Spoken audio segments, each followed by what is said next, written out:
शेखावत साहब के संजीवनी घोटाला देख लो आप, अरबों रुपए जनता के खा गए।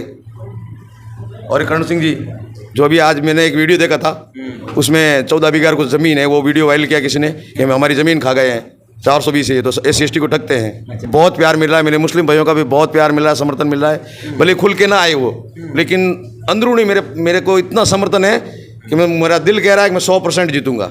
सर, आज़ाद समाज पार्टी अगर 2-4 भी कैंडिडेट हमारे यहाँ जीतते हैं तो एक भी अत्याचार नहीं होने देंगे, ये हम विश्वास दिलाते हैं हमारे समाज को। कल चंद्रशेखर जी आ रहे हैं, आज़ाद समाज पार्टी के सुप्रीमो, तो फिर कई लोगों को मालूम भी नहीं है और कई लोगों को काफ़ी मालूम चल चुका है। आप क्या कहना चाहोगे, कुछ कहना चाहोगे? चंद्रशेखर जी आ रहे हैं? बिल्कुल आ रहे हैं चंद्रशेखर जी भाई साहब। कल सुबह 10 बजे फ्लाइट लैंड करेगी अपने जोधपुर एयरपोर्ट पर, और कम से कम हज़ारों की लाखों की तादाद में यहाँ से हम रैली के रूप में बालेश्वर पहुँचेंगे और वहाँ जनसभा को संबोधित करेंगे। आपकी जनता को अपील करना चाहोगे, कुछ आए चंद्रशेखर के साथ में मजबूत रोड शो करवाए?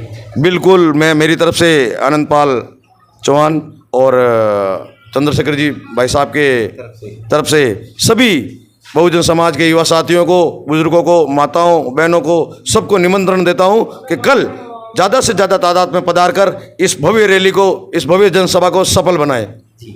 आपको पता है सर कि आपकी समाज भी काफ़ी मजबूत है। समाज को छोड़ के SC/ST OBC ये तीनों कैंडिडेट है समाज के है, तो फिर ये भी काफ़ी मजबूत है। आपको पता है कि बीजेपी और कांग्रेस के पीछे भाग रहे हैं अभी भी।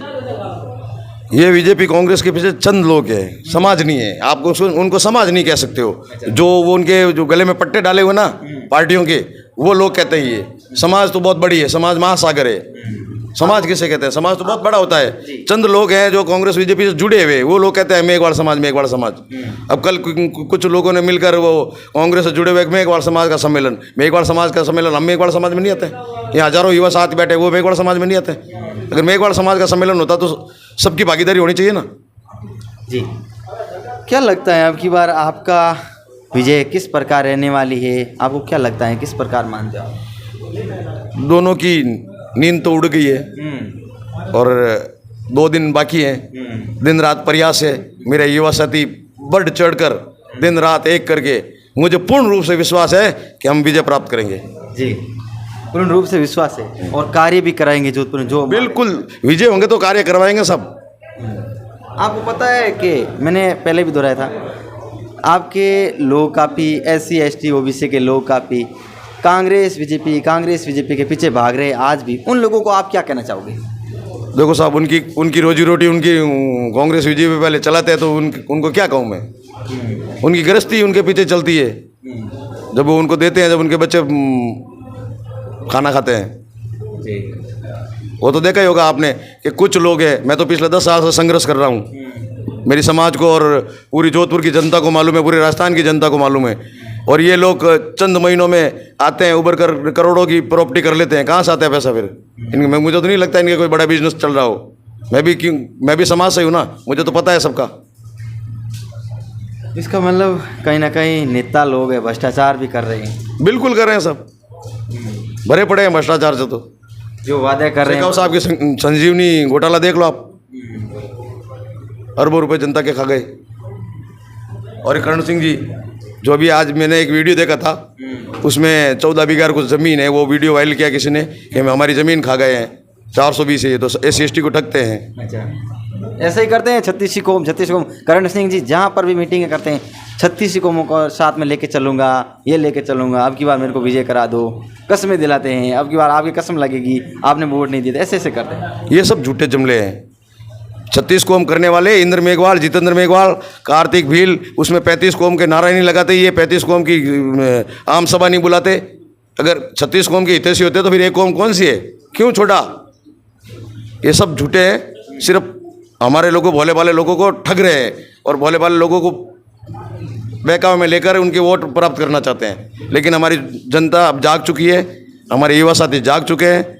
अब इनके झूठे झमेलों में नहीं आने वाले। 400 पार का भाजपा दावा कर रही है। 400 पार, देश में 400 पार, 400 पार, हर जगह पोस्टर देखे तो 400 पार 400। मुझे लग रहा है, आपको लगता भी है कि ये सपना अधूरा लगता है और जा रहा है भाजपा का? बिल्कुल झूठे लोगों को गुमराह कर रहे हैं 400 पार 400 पार। कोई 400 पार नहीं है। एक कहता है संविधान खत्म कर देंगे, दूसरा कहता है हम संविधान की रक्षा करेंगे। 70 सालों में आपने क्या किया? संविधान की रक्षा अगर पूर्ण रूप से संविधान लागू होता तो ये क्या खत्म करते? बीजेपी पनपते ही नहीं। अगर कांग्रेस 70 साल से अगर पूर्ण रूप से संविधान लागू करती ना तो बीजेपी को पनपती नहीं। ये तो सब झूठे जमले कर रहे हैं, इनके पास कुछ नहीं है। अब इनके पास कोई मुद्दा ही नहीं बचा, या तो धर्म का, या लड़ाई मार कूट, इनके अलावा इनके पास कोई बात ही नहीं है। आपको लगता है कांग्रेस बीजेपी दोनों एक जैसी पार्टी है? दोनों आपकी जनता को, आपके समाज के लोगों को, आपके पिछले वर्ग को, SC ST OBC को कहीं ना कहीं गुमराह जाने की कोशिश कर रहे हैं। कोशिश कर रहे हैं, ये तो अपनी कोशिश करेंगे ही। साम दाम दंड भेद सब लगा रहे हैं ये। इनका टारगेट ही बहुत बड़ा है, कितने खर्च हो जाए तो चुनाव से निकलना है। लेकिन अब कि इनके सामने कोई मर्द का बच्चा खड़ा है तो मजबूती से लड़ रहा है। और मुझे मेरी बहुजन समाज और मेरी OBC समाज से भी बहुत प्यार मिल रहा है। मेरे मुस्लिम भाइयों का भी बहुत प्यार मिल रहा है, समर्थन मिल रहा है। भले खुल के ना आए वो, लेकिन अंदरूनी मेरे को इतना समर्थन है कि मेरा दिल कह रहा है कि मैं 100% जीतूंगा। कहीं ना कहीं वोट का निशान है केतली के पे जाता लग रहा है अंगूठा मेरे साथ। बिल्कुल बिल्कुल। अब एक और सवाल करना चाहूँगा सर, दलितों पर अत्याचार है, जैसे आपने जितेंद्र दोहराया था और कई सारे यहाँ पर राजस्थान में देख लो, सबसे ज़्यादा राजस्थान में कैसे जाते हैं दलितों पर अत्याचार। किस प्रकार अगर आज़ाद समाज पार्टी रहेगी, अगर आ जाएगी तो फिर ये अत्याचार मिटता लग रहा है आपको? सर आज़ाद समाज पार्टी अगर 2-4 भी कैंडिडेट हमारे यहाँ जीतते हैं तो एक भी अत्याचार नहीं होने देंगे। ये हम विश्वास दिलाते हैं हमारे समाज को। अत्याचार करने वालों को वहाँ पहुँचा देंगे कि उन्होंने कभी सोचा भी नहीं होगा। और जो ये अपने आप को बाहुबली बड़े समझते हैं ना, इनकी सबकी पुंगी बंद कर देंगे। लेकिन हम पहले सत्ता से बिना कुछ नहीं हो सकता। बाहर रोडों पे कितने धरने प्रदर्शन कर लो। इसलिए मेरी समाज से फिर से आह्वान है कि एक बार हमें मजबूत करें, फिर आप देखें अगर आपके ऊपर अत्याचार होता है तो दोबारा आप हमें नकार देना। ये मैं मेरी समाज को विश्वास दिलाता हूँ। अब एक लास्ट है आपके जनता की, जोधपुर की जनता को क्या अपील करना चाहोगे? क्या कुछ अपील करना चाहोगे कि ज़्यादा से ज़्यादा संख्या में आए, वोटिंग करें, ऐसा कुछ अपील करना चाहोगे? बिल्कुल, हम तो डोर टू डोर प्रचार करके अपील कर ही रहे हैं रोज़। और फिर आपके चैनल के माध्यम से भी मैं मेरी जोधपुर की जनता से निवेदन करता हूँ कि अब की बार बेल्ट नंबर 4 केतली का निशान 26 अप्रैल को अपना अमूल्य मत देकर हमारा समर्थन करें। हम आपको तन मन से धन से साथ में रहेंगे जब भी ज़रूरत पड़ेगी समाज को, और जोधपुर की जनता को सबसे आगामी पंक्ति में खड़ा नजर आऊँगा। चौहान साहब बहुत बहुत धन्यवाद, आपने टाइम दिया हमारे चैनल पर।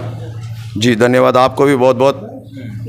जी, ये थे आनंद पाल चौहान जो कि जोधपुर लोकसभा प्रत्याशी है आज़ाद समाज पार्टी के, जिसमें हमने इनको कॉल किया है, तुरंत ही अटेंड कर लिया है। ऐसा नहीं है कि अटेंड नहीं करते हैं, बड़े बड़े मीडिया में दिखाए नहीं जा रहे हैं।